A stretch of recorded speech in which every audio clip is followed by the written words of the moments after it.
మహోన్నతుల కృపా సత్య సంపూర్ణ ఎన్నికలేని ప్రభుత్వం నన్ను ఎన్నుకొని ప్రభు ఈ పరిశుద్ధ దినములను సజీవులు ఉంచి నీ సన్నిధంలో గడపడానికి మీరు ఇచ్చిన భాగ్యం నుండి కొందరు చెల్లించుకుంటున్నానయ్యా.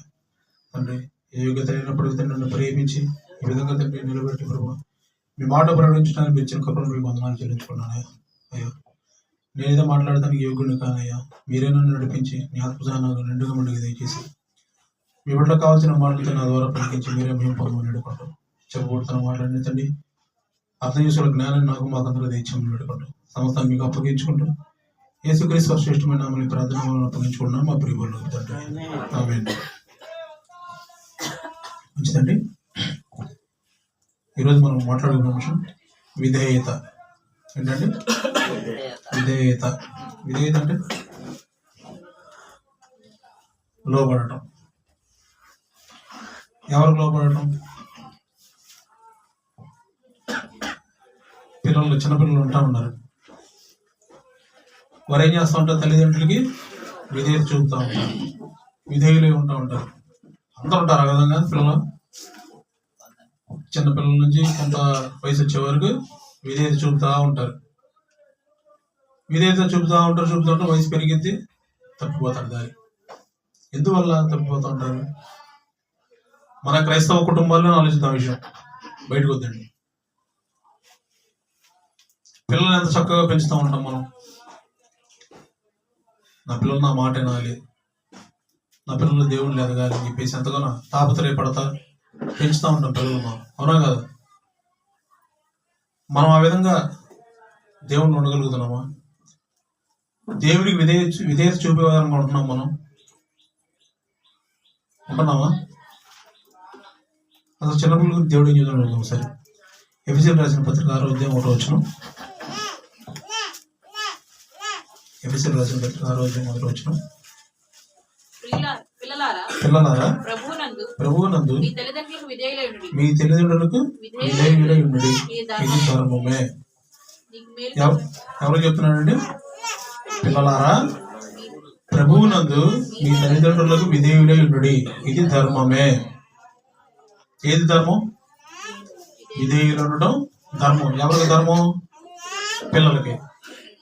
పిల్లలు మరి మనం ఆ విధంగా పెంచగలుగుతున్నామా? నీతిగా, నిజాయితీగా, న్యాయంగా, పరిశుద్ధంగా, యథార్థంగా జీవించే విధంగా పిల్లలు మనం తయారు చేయగలుగుతున్నామా? తల్లిదండ్రులు మనం పిల్లలు పెంచాల్సిన బాధ్యత మనదా? అయితే పక్కన మనదే. మనం ఆ విధంగా పెంచుతున్నాం పిల్లలు. మరి మన పనులే మనకు తల్లిదండ్రులకి పిల్లలు పట్టించుకుంటామనే పరిస్థితులు కూడా ఉన్నాయి చాలా కుటుంబాల్లో. వాళ్ళ చదువు విషయం కానీ, వాళ్ళ ఆరోగ్య విషయం కానీ, ఏదైనా కూడా మనం పట్టించుకునే విధానం లేదు మనకు సరిగ్గా. మనకన్నా బయట చాలా చక్కగా ఉన్నారు పిల్లల విషయంలో కానీ, కుటుంబ వ్యవస్థలో కానీ, ఏదైనా కూడా అందరూ చూసుకుంటున్నారు, చక్కగా బాగోగులన్నీ చూసుకుంటున్నారు, చక్కగా పెంచుతున్నారు. కానీ మన విషయంలో పిల్లలు ప్రార్థన చేసుకోకపోతే ఏం మాట్లాడడం, వాక్యం చదవకపోయినా ఏం మాట్లాడడం, ఏమన్నాం వాళ్ళే. కానీ స్కూల్కి వెళ్ళు, టయానికి వెళ్ళాల్సిందే, ఖచ్చితంగా చదవాల్సిందే, ఏదేం చేయాల్సిందే. మరి దేవుని విషయం ఆ విధంగా ఎందుకు లేకపోతున్నాం మనం? వాళ్ళకి అనారోగ్యం వస్తే మనం బాధపడుతూ ఉంటాం, వాళ్ళకి ఇబ్బంది కలిగితే ఇది అవుతూ ఉంటాం. ముందు ఆ సమస్యలు తీరిపోవాలి పిల్లలకి. అది ఆరోగ్యపరంగా కానీ, స్కూల్లో పరిస్థితులు కానీ, ఆడుకునేటప్పుడు కానీ, ఏదైనా కూడా. కానీ దేవుని విషయంలో మనం ఆ విధంగా ఎందుకు లేకపోతున్నాం? వాళ్ళని నడిపించాల్సిన బాధ్యత మనదే కదా. పిల్లలు కూడా మనం చెప్పిన మాట వినాలంటే మనం ఏం చేయాలి? మన మాదిరి కనపరిస్తేనే పిల్లలు మన దారిలో ఉంటారు, మనం చెప్పిన మాట అంటారు. ఆ మాదిరి మనం కనపరుస్తున్నామా? కనపరిచే వాళ్ళకి ఉంటున్నాం అసలు మనం? నేనే ఉదాహరణ దానికి. పిల్లలను సరిగ్గా పట్టించుకునే పరిస్థితి లేదు. ఎప్పుడో పొద్దున వెళ్తా, మళ్ళీ నైట్కి వస్తా, అంతా మళ్ళీ కానీ చూసుకునేది. వాళ్ళకి హాస్పిటల్ తీసుకెళ్లాలన్నా తీసుకెళ్ళని పరిస్థితి నాది. మళ్ళీ కానీ వెళ్ళింది హాస్పిటల్కి, వెళ్ళింది, చూపించుకుని తెచ్చుకుంది, పిల్లలు ఇంట్లో మళ్ళీ ఆఫీస్కి వచ్చి జాయిన్ చేసుకొని మళ్ళీ ఇంటికి వెళ్ళి పని చేసుకునేది. అంతా ఒక దాంట్లో కూడా సహాయం చేయను. వస్తాను, అన్నం తింటాను, పడుకుంటాను, లేస్తాను, స్కూల్లో వెళ్ళి పెడతాను, టిఫిన్ తెచ్చి పెడతాను, అంతే. ఇంకా ఏమి చేయను. నేను ఆ విధంగా ఉన్నాను. మన అలాగే ఎంతమంది ఉన్నా నాకు తెలియదు. కానీ మనం దేవుడి పట్ల ఎంత విధేయత చూపుతామో అదే మన పిల్లలకు కూడా వర్తించింది. మనం ఏదైతే చేస్తామో పిల్లలు అదే చేస్తూ ఉంటారు. మనం ప్రార్థన చేసుకుంటే పిల్లలు ప్రార్థన చేసుకుంటారు. మనం కీర్తనలు పాడుతుంటే పిల్లలు కీర్తనలు పాడుతూ ఉంటారు. వాక్యం ధ్యానించుకుంటారు, వాక్యం ధ్యానిస్తూ ఉంటారు. అలా కాకుండా ఫోన్లో చూసుకుంటా, షార్ట్స్ చూసుకుంటా, యూట్యూబ్లు, ఫేస్బుక్లు, వాట్సాప్లు చూసుకుంటారు, పిల్లలు కూడా అదే తయారవుతారు. అసలు మనం భయభక్తులు కలిగి ఉంటున్నాం దేవుడి దగ్గర. దేవుడు మనల్ని ఏ విధంగా పోలుస్తున్నారు? చిన్నపిల్లలకు పోలుస్తున్నాడు. పర్లోక రోజు ఎవరిదండి? చిన్నపిల్లలది. మరి మనస్తత్వం కలిగి జీవించమన్నాడు దేవుడు మనల్ని. ఒకనొక సందర్భంలో ఒకతను స్కూల్కి వెళ్తున్నాడు. స్కూల్కి వెళ్తా చదువుకుంటా ఉంటే ఉన్నటువంటి మాస్టర్ గారు ఒక లెటర్ రాశాడు వాళ్ళ అమ్మకి. అమ్మ, మీ అబ్బాయికి మేము చదువు చెప్పలేకపోతున్నాము, అతడు అడిగే ప్రశ్నలకి మేము సమాధానం చెప్పలేకపోతున్నాము, అంత జ్ఞానం ఉన్న పిల్లల్ని స్కూల్కి పంపించాల్సినంత అవసరం లేదు, రేపు స్కూల్కి పంపించదు పిల్లల్ని అని చెప్పేసి లెటర్ రాసి పంపిస్తాడు మాస్టర్ గారు. ఆ పిల్లడు తీసుకొని వాళ్ళ అమ్మకి ఇస్తాడు. వాళ్ళమ్మ చదివింది. వాళ్ళమ్మ చదివితే ఇంక చెప్పింది అబ్బాయికి, రేపు స్కూల్కి వెళ్ళమాగా అని చెప్పేసి. అని ఎందుకమ్మా ఏంటన్న ప్రశ్న కూడా ఇలా పిల్లడు. సరే అని చెప్పేసి ఆ తల్లి ఏం చేసిందంటే వెంటనే దేవుడి సన్నిధికి వెళ్ళి మోకరించి కన్నీటి ప్రార్థన చేసింది. జ్ఞానాన్ని అయ్యా, నా కొడుకుని బాగా చదివించాలి, బాగా ఉన్నతంగా ఎదగాలని చెప్పేసి దేవునికి అప్పగించింది. తెల్లారి స్కూల్కి వెళ్ళిన పిల్లడు. ఆమె పిల్లవాడిని చదివించుకుంటా చేస్తూ ఉంది. అంత చేస్తూ ఉంటున్నటువంటి ఒక రోజు పిల్లడు పెరుగుతాడు, పెద్ద అవుతాడు, అంత ఇది అయిపోయింది. ఒకనొక సందర్భంలో ఎంతో ఉన్నతమైన వ్యక్తిగా మారుతాడు ఆ పిల్లడు. వ్యక్తిగా మారిన తర్వాత ఈ ప్రపంచానికి ఒక వెలుగుని తెచ్చాడు. రోజు తల్లి కన్నీటి ప్రార్థన చేస్తూనే ఉంటుంది. నా బిడ్డని నా బిడ్డ ఎదగాలి, చక్కగా జ్ఞానంలో ఎదగాలి, నీళ్ళు ఎదగాలి అని చెప్పేసి దేవుడికి ప్రార్థన చేస్తూనే ఉంది. ప్రతిరోజు ఏ రోజు విడిచిపెట్టకుండా. చదువు లేదు కానీ ఉన్నతంగా ఎదిగాడు ఆ వ్యక్తి. ఈ ప్రపంచానికి వెలుగు తెచ్చాడు. ఎవరు? ఎడిసన్ గారు.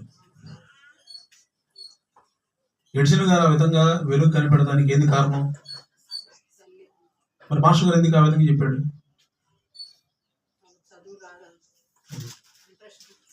తర్వాత కొన్ని రోజుల తర్వాత ఎడిసన్ గారు వెళ్ళి ఇంట్లో బుక్స్ ఎదుగుతూ ఉంటే ఆ లెటర్ దొరికిందంట.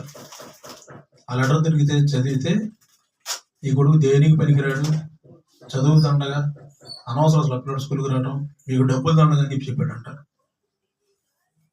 తల్లి మరి ఎందుకు దాచిపెట్టింది ఆ మాట చెప్పకుండా? ఎందుకు చెప్పింది? బిడ్డకు తెలిస్తే ఇంకా ఆటోమేటిక్గా మైండ్ తప్పుతాడు, కంట్రోల్ తప్పుతాడు, వేరే జాస్లోకి వెళ్ళిపోతాడు. నేను ఎందుకు ఎట్లా అయిపోయాని చెప్పేసి డిప్రెషన్లోకి వెళ్ళే ప్రమాదం కూడా ఉంది. అటన్నిటి తల్లి భరించింది. భరించి ఏం చేసింది? దేవుడికి అప్పగిచ్చింది. దేవుడికి అప్పగిస్తే దేవుడు ఏం చేశాడు? జ్ఞానం ఇచ్చాడు. అసలు ఈరోజు మనం ఈ వెలుగులో ఉన్నామంటే కారణం ఏంటి? ఎడిసన్ గారే. ఈ లేట్ ఉందంటే ఎడిసన్ గారి కారణం మనకే. దేవుడి కృపే అదంతా. అదేవిధంగా ఈరోజు మనం బిడ్డలు అప్పగిస్తున్నామా?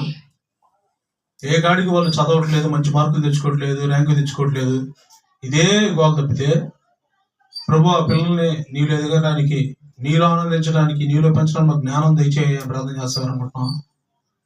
వాళ్ళు గొడవ చేస్తుంటే మనం వాళ్ళతో కూడా గొడవ చేస్తున్నాం. వాళ్ళు ఆడుతుంటే మనం కూడా వాళ్ళతో ఆడుతూ ఉంటున్నాం. చిన్నపిల్లలే చక్క బాగానే ఉంటుంది కాదంట్లో. కానీ చిన్న వయసు నుంచి పిల్లల్ని దేవుళ్ళు పెంచడం నేర్చుకోవాలండి. మొక్క ఏమంగనేది మాన ఏమన్నా. ఈ వయసు నుంచే మనం వాళ్ళని దేవుని దయలో, దేవుని జ్ఞానంతో పెంచాలి. వాళ్ళని పెద్దవైనప్పుడు వాళ్ళు మన నుంచి తప్పిపోరు, దేవుడి నుంచి తప్పిపోరు. అపవాది ఎన్నో ప్రలోభాలు గురి చేస్తూ ఉంటాడు. వాటన్ని అధిగమించాలి మనం. ఎడిసన్ గారు అమ్మ అధిగమించలేదా? అసలు అన్ని మాట్లాడితే ఎవరు నొప్పుకుంటారు తల్లిదండ్రులు? ఈ రోజుల్లో అయితే అసలు స్కూల్లో టీచర్ మాట అందంటేనే వెళ్ళిపోతాం. ఎందుకన్నావు, ఎందుకు అరిచావు, ఎందుకు కొట్టావు మా పిల్లలు అని చెప్పేసి. నేను కూడా చేసా పని. స్కూల్కి పంపిలా పెద్దమని తీసుకొచ్చేసాను. తర్వాత మళ్ళీ వెళ్ళి వదిలిపెట్టి మాట్లాడొచ్చింది. ఆ విధంగా చేస్తూ ఉంటాం మనం. ఎందుకు? మనం దేవుడికి అప్పగించుకోలేకపోతున్నాం. ఇంకా మనలో ఉంది స్వభావం, అపవాది స్వభావం మనలో ఉంది. ఇంకా పూర్తిగా మనం దేవుడికి లోబడితేనే మనం పిల్లలను కూడా భయభక్తులతో పెంచగలం. పిల్లలను కూడా చాలా జాగ్రత్తగా పెంచి పిల్లలకు భయభక్తులు నేర్పించాల్సిన బాధ్యత మన మీద ఉంది. ఇది చేస్తే తప్పు, ఇది చేస్తే కరెక్ట్, ఇది చేయకూడదు, ఇది చేయాలి అని మనకు నేర్పించారు. మన తల్లిదండ్రులు నేర్పించారు లేదా? మరి మనం కూడా పిల్లలకు నేర్పించాలి కదా. ఆ విధంగా పాతకాలపు రోజుల్లో ఎంత చక్కగా ఉండేవాళ్ళు తల్లిదండ్రులు పిల్లల పట్ల. కనీసం ఇంట్లో బయట గడుగు పెడతా కూడా భయపడేవాళ్ళు. ఆదివారం వచ్చిందని కొద్దిగా ఎదిగిన తర్వాత లోదరం తెచ్చుకెళ్తా ఉండేవాడిని. 9:30కి వెళ్ళాడు, 10కి ఇంటికి వచ్చేవాడిని. అది నా భక్తి. కానీ ఈరోజు నా పిల్లలు ఆ విధంగా లేరు. భక్తిలో ఉన్నతంగా ఎదుగుతున్నారు. అది కేవలం దేవుని కృపే. మల్లిగా కూడా ఎంతో ప్రయాసపడుతూ ఉంటుంది పిల్లల గురించి. ఆ ప్రయాసంలో తల్లిదండ్రులు ఇద్దరు కలిసి ప్రయాసపడితే దేవుడు ఎంతో ఉన్నతంగా కుటుంబాన్ని దీవిస్తాడు, పిల్లల్ని ఆశీర్వదిస్తూ ఉంటాడు. నేను అనేది ఏంటంటే, కుటుంబం అంతా కలిసి ఏకీభవించి దేవుని సన్నిధిలో గడిపితే ఆ కుటుంబానికి తిరుగులేదు రక్షణ. దేవుడు ఏది వచ్చినా చూసుకుంటాడు చక్కగా. ఆ పిల్లలకి అనారోగ్యం వచ్చినా, ఏ సమస్య వచ్చినా, స్కూల్ ఫీజులు కట్టలేకపోయినా, ఏది చేయలేకపోయినా సమస్త భారం దేవుడి మీద అప్పగించాలి. ఎడిసిన గారు అమ్మ చేసింది అదే. ఎక్కడా కృంగిపోవాలా. ఎందుకు మాస్టర్ గారు ఇట్లా విధంగా మాట్లాడుతున్నా బిడ్డ గురించి చెప్పి ఎప్పుడు మాట్లాడాల. వదిలిపెట్టేసిన ఆ విషయాన్ని దేవుడికి అప్పగించుకుంది, ఉన్నతంగా ఎదిగాడు. మనం కూడా ఈ విధంగా చేయాలి. ఖచ్చితంగా చేస్తేనే మనం కూడా మన పిల్లల్ని ఉన్నతంగా దేవుళ్ళు ఎదిగేలా చూడగలం. అలాగే పిల్లలు కూడా చక్కగా మన మాట వినాలి, మన మాట వినేలాగా చేసుకోవాలి. ఆ మాట వినేలాగా చేసుకుని మనం ఏం చేయాలి? ముందు మనం దేవుడికి లోబడి ఉండాలి. మనం దేవునికి విధేయత చూపించే వాళ్ళంగా ఉండాలి. మన విధేయతను బట్టి పిల్లలు కూడా మన పట్ల విధేయత చూపుతారు, దేవుని పట్ల విధేయత చూపుతారు. నిజమా కాదు ఈ మాట? మరి పిల్లల్ని ఆ విధంగా పెంచలేకపోతున్నాం మనం. రోజు ఉండే పనులు ఉండకుండా ఉండవు. కనీసం వారానికి 2 రోజులు 3 రోజులు పిల్లల గురించి పట్టించుకుంటూ ఉండాలి మనం. ప్రతిరోజు రాత్రి ఇంటికి వెళ్ళగానే ప్రార్థన చేయటం, వాక్యం చదివించటం, పాటలు పాటించటం, కుటుంబం కలిసి ప్రార్థన చేయటం, ఇవన్నీ చేస్తూ ఉండాలి మనం. చిన్నపిల్లల దగ్గర రాజ్యం పర్లోక రాజ్యం. పెద్దోళ్ళు కాదా? పెద్దోళ్ళు కూడా. మనం కూడా చిన్నపిల్లల మనస్తత్వం కలిగి జీవిస్తేనే మనం కూడా పర్లోక రాజ్యం చేరగలం. వారు ఏమైనా అరిచినా, కొట్టినా, తిట్టినా కూడా ఒక 2 నిమిషాలు 3 నిమిషాలు అయితే మళ్ళీ మర్చిపోతారు వాళ్ళు పిల్లలు. ఎందుకు మరి దేవుడు చక్కగా వాళ్ళకి ఇచ్చాడు. ఆ విధంగా జీవించమన్నాడు. కానీ మనం ఆ విధంగా జీవిస్తున్నామా? ఏదన్నా మనసులో పెట్టుకుంటాం, అరుస్తాము, కోపడతాము, మనసులో పెట్టుకుని నెలలు సంవత్సరాలు మాట్లాడకుండా ద్వేషం పెంచుకుంటూ ఉంటాం. కానీ పిల్లలు ఆ విధంగా ఉండరు. ఎంతో చక్కగా మర్చిపోతారు. మళ్ళీ నాన్న అమ్మ అనుకుంటూ వస్తూ ఉంటారు. పిల్లలు ఆడుకుంటూ ఉంటారు. పిల్లల మధ్య ఎన్నో గొడవలు జరుగుతూ ఉంటాయి. కొట్టుకుంటారు. తల్లిదండ్రులు గొడవ పెట్టుకుంటారు. వాళ్ళతో కలిసి బాగా ఆడుకుంటూ ఉంటారు. మళ్ళీ ద్వేషం ఎవరు పెంచుకుంటున్నారు? పెద్దోళ్ళు పెంచుకుంటారు. మరి పిల్లలు ఎందుకు ఆ విధంగా ఉంటున్నారు? వారికి లేదు మనసులో ఆలోచన. అది యాస అన్నది లేదు. వాడు నా ఫ్రెండ్, అమ్మాయి నా ఫ్రెండ్, మేము ఆడుకోవాలి, ఇదే ఆలోచన. కానీ అమ్మాయి నన్ను కొట్టింది, నేను వెళ్ళను, అమ్మాయి నన్ను అరిసింది, ఇచ్చింది అని చెప్పి వెళ్ళని చెప్పి ఎప్పుడు పిల్లలు అంటున్నారు. ఎప్పుడన్నా మనం వద్దన్నా కూడా అంటారు ఖచ్చితంగా. వాళ్ళు మనం ఏదైతే వద్దంటో అదే చేస్తారు వాళ్ళు. అలానే ప్రార్థన చేద్దంటే ప్రార్థన చేస్తారని కాదు, ప్రార్థన చేద్దని చేయరు వాళ్ళు. దేవుడి విషయంలో చేయరట్లా. మనం చెప్పింది మనం చేస్తూ ఉంటేనే వాళ్ళు చేస్తూ ఉంటారు. వాళ్ళని పోలి నిజంగా మనం నడుచుకోవాలి. వాళ్ళకు వచ్చే ఆలోచనలు కానీ, వాళ్ళకు వచ్చే ప్రశ్నలు కానీ మనం సమాధానం చెప్పలేము. ఒకసారి వాళ్ళు అడిగే ప్రశ్నలు కానీ అంత జ్ఞానం ఉంటుంది పిల్లల దగ్గర. మనం నేర్చుకోవాలి ఆ జ్ఞానం వాళ్ళ దగ్గర నుంచి. దేవుడు ఏమన్నాడు? అడుగుడి మీకు ఇవ్వండి అని చెప్పేసి అన్నాడు. మనం ఏమడగాలి? ఆస్తులు, అంతస్తులు, పిల్లలకు చదువులు బాగా చదవాలి, పిల్లలు ఉన్నతంగా ఎదగాలి, ఫారెన్ వెళ్ళాలి, డాక్టర్ రావాలి, స్టేట్స్లో తిరగాలి అని చెప్పి అడగాలి. దేవుడికి ఇప్పుడు ఏమైనా అన్నీ తెలుసు. మన దేవుడిని అడగాల్సింది పిల్లలని నీడలో భయభక్తులు పెంచే జ్ఞానాన్ని, మేము కూడా మీద భయభక్తులు కలిగి జీవించే జ్ఞానాన్ని మాకు దయచేయమని చెప్పి అన్ని దేవుడిని అడగాలి. దేవుడు ఇస్తాడు. ఇడ దేవునికి ఇష్టం కాదు ఆ పని. జ్ఞానాన్ని పొందుకొని పిల్లల్ని నీ ఎందుకు భయభక్తులు పెంచుతామయ్యా, మేము ఏళ్ళ భక్తులు పెంచుతామని జ్ఞానం అయితే దేవుడు ఇవ్వకుండా ఉంటాడా?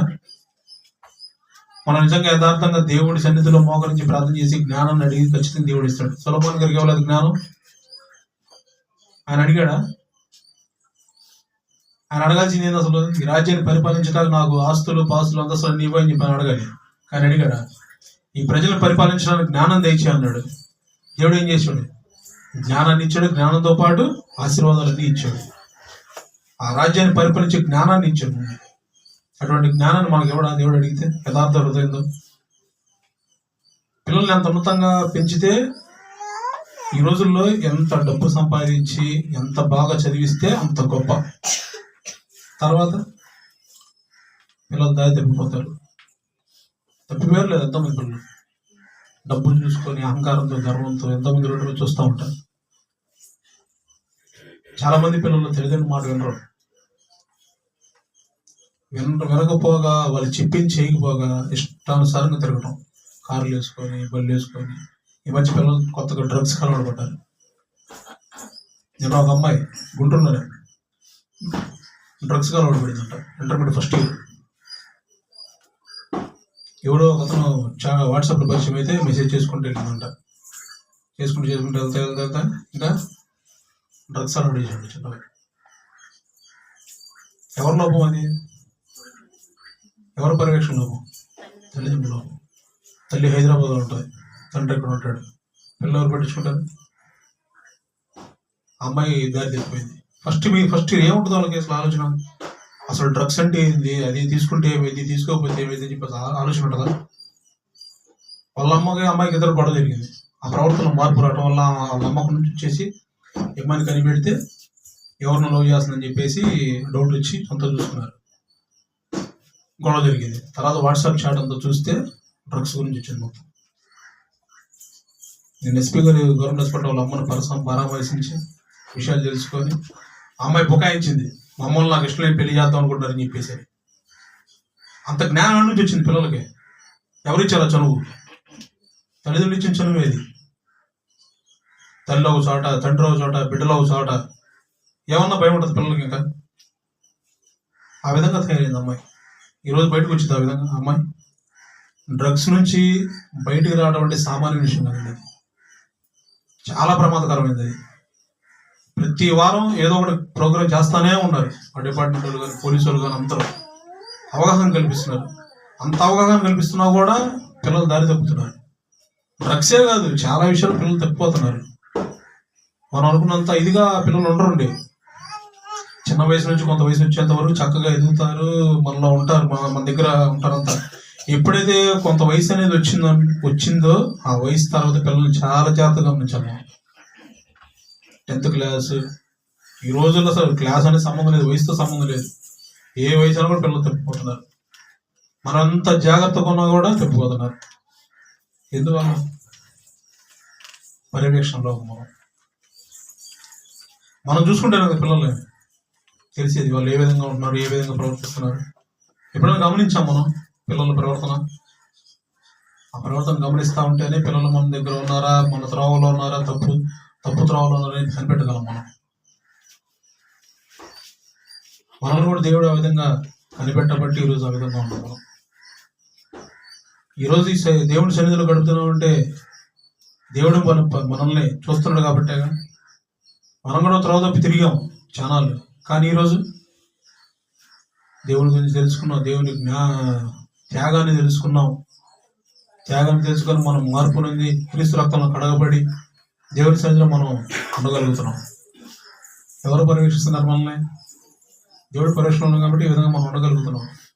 అదే తల్లిదండ్రులు పిల్లలు చాలా మంది వదిలిపెట్టేసి ఉంటారు. దేవుడు వదిలిపెడితే మనం కూడా ఈరోజు ఈ విధంగా ఉండేవాళ్ళం కాదు, దేవుడిని ఆరాధిస్తూ ఉండేవాళ్ళం కాదు. లోకంలో పడిపోయి తాగి తందనాలు ఆడుతా, డ్యాన్సులు వేసుకుంటా, ఆదివారం అంటే పిక్నిక్లు, రిసార్ట్లు, బీచ్లు, పార్టీలు, ఇదే పని. అట్లాంటి కూడా దేవుడు పట్టుకున్నాడు, మార్పు నందారు. ఎంతో ధన్యులు వాళ్ళు. ఆయన పర్యవేక్షిస్తున్నాడు కాబట్టి మనం ఈ విధంగా ఉండగలుగుతున్నాం. మనం కూడా అదే విధంగా పిల్లలు పర్యవేక్షిస్తూ ఉండాలండి. ఎప్పుడైతే మనం పిల్లలు పర్యవేక్షిస్తూ ఉంటామో వారు వేసే ప్రతి అడుగు మనకు తెలుస్తూ ఉంటుంది. వారి మాటల్లోనూ, వారి ప్రవర్తనలో, చూపుల్లో ప్రతిదీ మనం గమనిస్తూ ఉంటేనే వాళ్ళ మార్పు కనుగొనగలం. ఆ మార్పు కనుగొన్నప్పుడు మనం ఖచ్చితంగా వారిని ఖండించాలి. బెత్తం వాడకపోతే ఏం చేస్తారు పిల్లలు? బెత్తం వాడితేనే మనం మాట అంటారు వాళ్ళు. నోటి మాటలతో కాదు, ఈ రోజుల్లో బెత్తంతోనే. ఈ రోజుల్లో చిన్నపిల్లలు ఒక మాట అనడం చాలు ఎటో వెళ్ళిపోతున్నారు, ఏదేదో చేసుకుంటున్నారు, తల్లిదండ్రులు భయపెడుతున్నారు. కానీ ఒకప్పుడు రోజుల్లో తల్లిదండ్రుల పిల్లలకి ఎంత భయమో, వణికిపోయేవాళ్ళు. వాళ్ళమ్మ కర్ర తీసుకొస్తుందన్న చీపురి కట్టలే, కర్రలు కాదు చీపురి కట్టలు తిరిగేసి కొట్టేవాళ్ళు. ఈ రోజులు ఎవరు ఆ విధంగా చేయట్లే. పిల్లల్ని ఏమన్నట్టు గబుకనే ఉన్నా పిల్లల్ని ఇదవుతారేమో, పిల్లల్ని చేసుకుంటారేమో అని పదే భయం, కానీ వారిని సరైన మార్గంలో నడిపించాలన్న ఆలోచన రావట్లా. వారు ఏది చేసినా సమర్థిస్తున్నాం, మనం సమర్థించకూడదు అన్న విధంగా భయపెట్టాలి వాళ్ళని. చక్కని మార్గంలో నడిపించాలి, దేవుడి మార్గంలో ఉన్నతంగా ఎదగాలి. మనం ఏ విధంగా అయితే నడుచుకుంటాం వారు కూడా నడుచుకుంటూ ఉంటారు. మనం తప్పు చేస్తే వాళ్ళు తప్పు చేస్తారు, మనం మంచి చేస్తే వాళ్ళు మంచి చేస్తారు. ఏదేమైనప్పుడు కూడా మనం దేవుని దయాదక్షిణ వల్ల ఈ విధంగా మనం ఆయన పర్యవేక్షణలో ఈ విధంగా మనం జీవించగలుగుతున్నాము, ఆయన దయ వల్లనే. అదేవిధంగా మనం కూడా పిల్లల పట్ల దయ కలిగి వారిని ప్రేమిస్తూ క్రీస్తు ప్రేమను వారికి తెలియపరుస్తూ, క్రీస్తు ఏ విధంగా మన కొరకు మరణించాడో, క్రీస్తు ఏ విధంగా మన కొరకు శ్రమలను అనుభవించాడు, వీటన్నిటి కూడా పిల్లలకి చెబుతూ పిల్లల్ని దేవుడు ఉన్నతంగా ఎదిగే వారంగా చేయాలని కోరుకుంటూ నా మాటలు ముగిస్తున్నాను. చిన్న ప్రార్థన చేసుకుంటూ. మహాపరిశుద్ధుల ఘనమైన తండ్రి, ఈ పరిశుద్ధ అధికాల సమయం కొద్ది మాటలు వివరించడానికి మీరు చిన్న పద్ధతి మీకు ఆచరించుకున్నాయి తండ్రి. పిల్లలు తండ్రి ఈ రోజుల్లో ఎన్ని విధాలుగా తండ్రి తప్పిపోతున్నారా ప్రభా. అయ్యా, వారు నీ పరలోక రాజ్యాన్ని తండ్రి చేరుకోలేక తండ్రి ఎన్నో ప్రమాదాలు గుండా వెళ్తున్నారు ప్రభా, ఎన్నో ఇబ్బందికర పరిస్థితులు గుండా వెళ్తున్నారు ప్రభా. తెలిసి తెలిగి తప్పు చేసుకుని ఆ బిడ్డలు తండ్రి సరైన మార్గం నడిపించిన బాధ్యత తల్లిదండ్రుల మీద ఉంది ప్రభా. తల్లిదండ్రులు మేము అందరం కూడా తండ్రి